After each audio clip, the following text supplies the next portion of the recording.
it's going to be enough for you to put some distance between you and your attacker and just get away, or even put them down completely. People think that 22, whether it be 22 Magnum, 22 WMR, 22 long rifle, or whatever have you may, all right, people believe that it's not effective, but believe me, there's a saying, I don't know how true it is, but I hear people say it all the time, that a 22 long rifle kills more people in the United States than any other caliber. I don't know how true that is. You guys can look that up, and you guys can come back in the comments and let me know.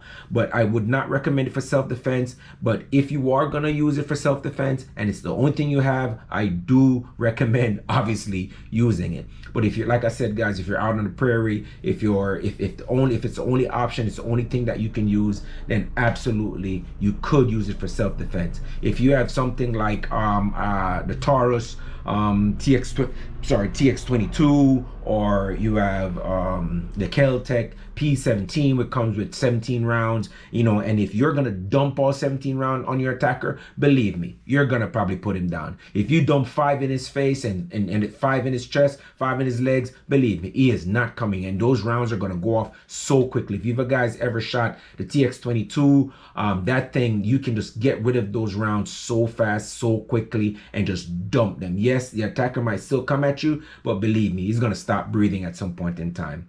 All right.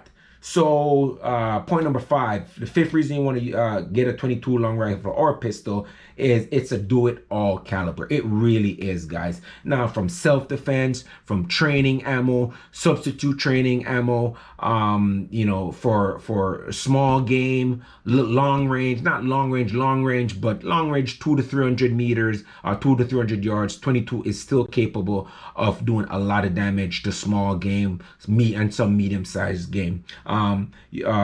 Shit at the fan, you can carry 2,000 rounds in a backpack, and you know, or 1,000 rounds in your backpack, 1,000 rounds in another backpack, and you won't even really realize that you have that many rounds. You can't do that with 308, 6.5 Grendel, 6.5 Creedmoor, 223. You know, so this round is it is a do-it-all caliber. You name it, you can find a 22 for it. And remember, guys, it's not just 22 long rifle. It's 22 Magnum, 17 HMR, you know, and you know, there's center fire 22s. That, I'm not really talking about those, but you know, mostly like the smaller caliber in 20 rimfire we're talking about. And when I say rimfire, I mean when the striker hits that caliber, it hits it on the rim because it's so soft it can ignite from anywhere, as opposed to a center fire caliber. Sorry, getting a little tongue tied there.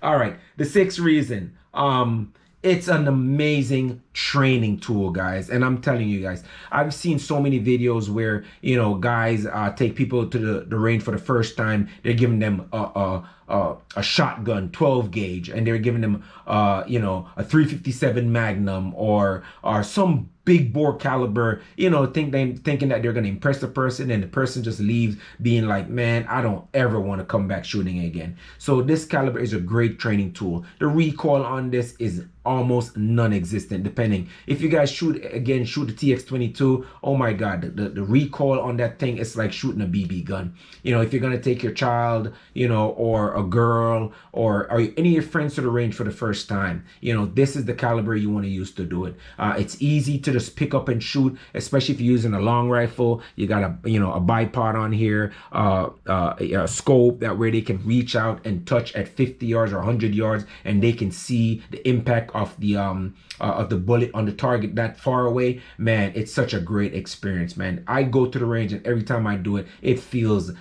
just feels so amazing. Much as somebody for the first time, you know, most of the guns, they're lighter, they're not as heavy. Something like this, the 1911 22 from GSG, this is pretty much just as heavy as a regular 1911. Believe me, guys. The only difference between this is the bore. You know, the bore is a lot smaller, you know, but the weight is just as heavy. So maybe you don't want to use something like this to teach somebody for the first time, especially if they're recoil sensitive or they're a young child. You want to give them something obviously a little lighter, something that they can manage a little bit more. But it's an amazing training tool to get people into art of into the shooting sports. Point 8, I think I just touched on it a little while in point 7, but it is a point within itself. Another reason to get a 22 long rifle pistol is recoil sensitivity. Now, I'm going to tie this over with 2 points. A point being it's recoil. It's not a lot of recoil, guys. So shooting a 22, you're not just going to be jerking your hand all over the place and finding it hard to get back on target, guys. It's something like, again, I'm going to review again to, the Taurus TX22, simply because that gun, the recoil is so soft, man. It's such an amazing little shooter. I don't have it here, but I will definitely bring it into my collection one day. I'm thinking about next 22 I'm going to get, and I think that might be the one, that or the Kel-Tec P17. But I digress just a little bit, guys. So if recoil sensitive, if there's older people you're teaching them how to shoot and they don't want all that heavy recoil, then a 22 is definitely going to do the job. If you search the market, you're definitely going to find a 22 that's going to be not super heavy, light on recoil, and it's just amazing for those people, Army veterans who can't really handle that reset because of prior injuries. They're gonna love shooting the 22, and not only that, they can shoot all day.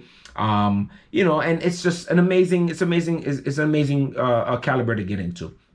Number 9, guys, the versatility. I touched about a little bit on this already, the versatility of the 22 long rifle. And I'm talking about the rifles themselves, not the caliber. But because 22, you can, like I said before in one of my earlier points, you can find a 22 in your favorite gun. There's a 22 rifle designed like a Mauser, AR-15s, MP5 SD, the Sturmgewehr. They're you name a gun that a big bore caliber that you have, you can find a 22 designed in that caliber. So you can shoot your favorite gun, even if you've always wanted an MP5, right? And you can't afford one, because they're $2,000, $3,000 or more, whatever the case may be. You can always find a 22 with that same design, just lighter recoil and 22 caliber. Speaking of that, I do own the GSG MP5 22, and that is an amazing shooter, guys. I gotta do a video on that so you guys can see it. So yeah, the versatility of the 22 is just so amazing, in terms of mimicking your favorite rifle or pistol. And if you have a Glock, there's a Glock in 22. If you have a Smith & Wesson, there's a Smith & Wesson in 22. If you have H&K VP9, there's a H&K VP9 in 22. You name that gun, there's a 22 pistol that mimics that gun. So you can actually practice a lot with on the same platform, just cheaper and less recoil. And the final point I try to make is, guys, again, 22 long rifle is cheap to shoot. It is cheaper to shoot. When I remember a couple years ago, maybe in 2008 or 9 or something like that, we were going through ammo shortage, and you couldn't even find 22. A box of 22, they were selling a box of 20, and back in the days you could buy a 500 brick of Remington for like 15 bucks or something like that. They were selling them for like 80 bucks. 50 to 80 bucks. It was that bad. If anybody remember that time, go ahead and hit me up in the comment section and let these people know how expensive 22 long rifle was. And I'm telling you, they were so expensive when it was short. But when it was cheap, oh my God, it was cheap. Right now, a box of, 325 Remington, I think it's like 20 something dollars. Back in the days, like in 2008, 2009, that was like $13, man. You could buy 2 boxes, then for what you're paying for 1 box now. So they've gotten up in prices, but not as much as a lot of other caliber. 308, 6.5 Creedmoor, 273 Winchester, the Mauser, you name it, those calibers are up.